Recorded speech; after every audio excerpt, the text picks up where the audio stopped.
उस काली रात को वो मेरी ज़िंदगी में ऐसा अंधेरा लाया कि आज भी वो पीछा नहीं छोड़ता है।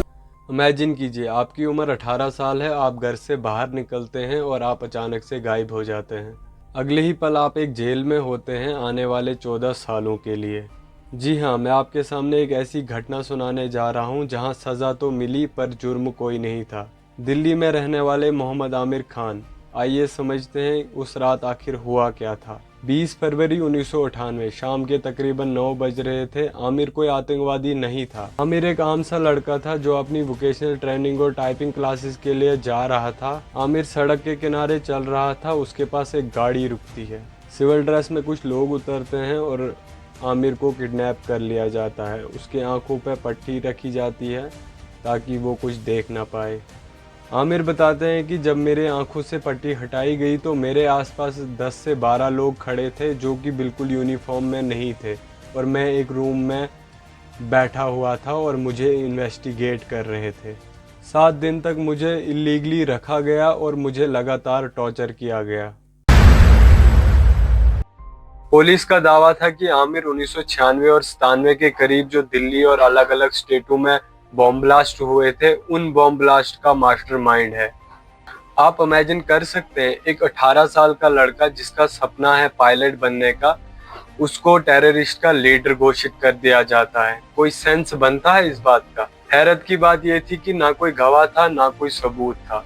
आमिर बताते हैं कि मुझे इतना टॉर्चर किया जाता था कि मैं दर्द के मारे बेहोश हो जाता था। कुछ टाइम बाद एक कन्फेशनल स्टेटमेंट लाया जाता है और मुझे उस पर साइन करवाया जाता है।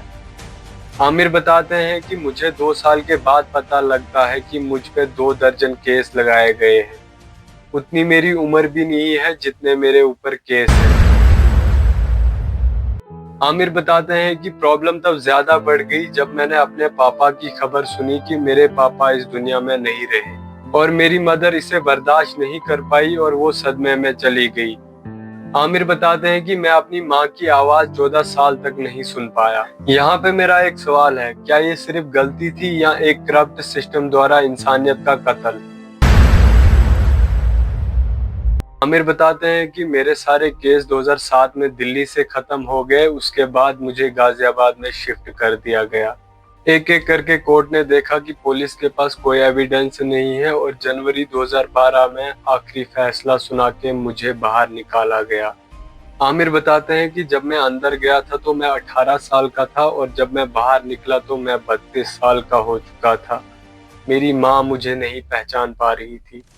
हालांकि आमिर को 5 लाख का फंड और उनसे माफी भी मांगी गई। पर आप मुझे बताइए दोस्तों, क्या 14 साल आपके कोई लौटा सकता है?